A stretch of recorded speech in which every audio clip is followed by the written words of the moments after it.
Hey, what's up mga kaballers? Maligayang pagbabalik sa aking channel. Halina't pag-usapan natin ang balita patungkol sa bubuwagin na nga daw ngayon ang kupunan ng Sacramento Kings. At ang balita naman patungkol sa Golden State Warriors daw ang team na lalandingan ni Anthony Davis. Tara na't pag-usapan natin yan dito sa Basketball Hot Shots.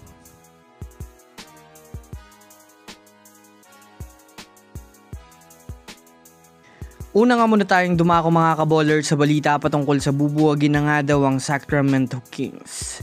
Well, alam naman nga po natin sa ngayon na hindi maganda ang kalagayan ng Sacramento Kings dahil sa kanilang record na 3-10 na nasa ikapang 13 sa Western Conference. Well, kahit man nga po marami nga silang hawak na superstar kagaya ni Domantas Sabonis, Zach LaVine, DeMar DeRozan at Russell Westbrook ay hindi man lang nga po ito nagmamatter sa ngayon.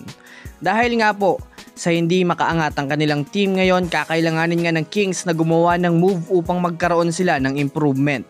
Isa nga po sa maaaring problema ng Sacramento Kings ay ang kawalan nila ng magandang koneksyon dahil kung susumadahin nga natin magagaling na ang mga player ang nasa Kings, subok at may mga kalidad na mga manlalaro. Bukod pa dyan, may mga nagsasabi nga na hindi nga talaga bagay ngayon pag samasamahin ng ilan sa kanilang kasalukuyang mga player. Base nga sa inilabas na balita ngayon, kailangan nga daw magbawas ng Kings ng ilang superstar upang magkaroon ng ilan sa kanila ng sapat na spotlight upang makapag-penetrate ng maayos. Kaya talagang malinaw para sa kanila na kakailanganin nilang magsagawa ng trade upang mabago ang kanilang standings at buwagin ang kanilang kasalukuyang lineup ngayon. Samantala, pumunta naman tayo mga kaballers sa balita patungkol kay Anthony Davis trade sa Golden State Warriors. Well, sa ngayon nga po mga kaballers ay maingay ang usap-usapan sa magiging trade ni Anthony Davis ngayon. At isa nga po mga kaballers, ang Golden State Warriors ngayon ang team na number 1 na itinutulak sa kanya.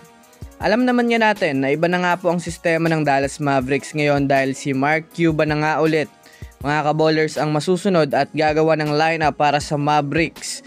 Since hindi nga po ngayon naglalaro si Anthony Davis ay malamang sa malamang sa kagustuhan ng front office na hindi masayang ang kanilang season ngayon ay talagang kakailanganin nilang maghanap ng mga bagong player na magagamit nila ngayon upang makaangat sa Western Conference.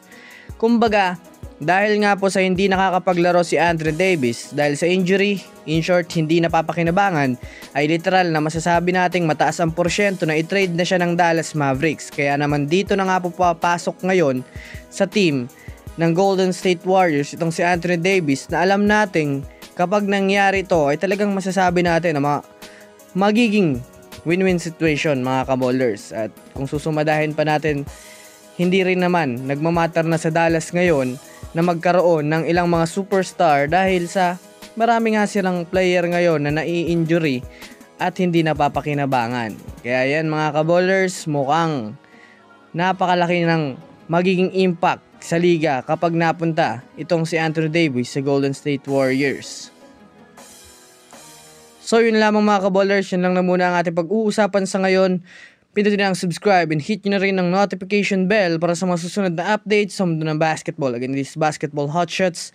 Thanks for watching.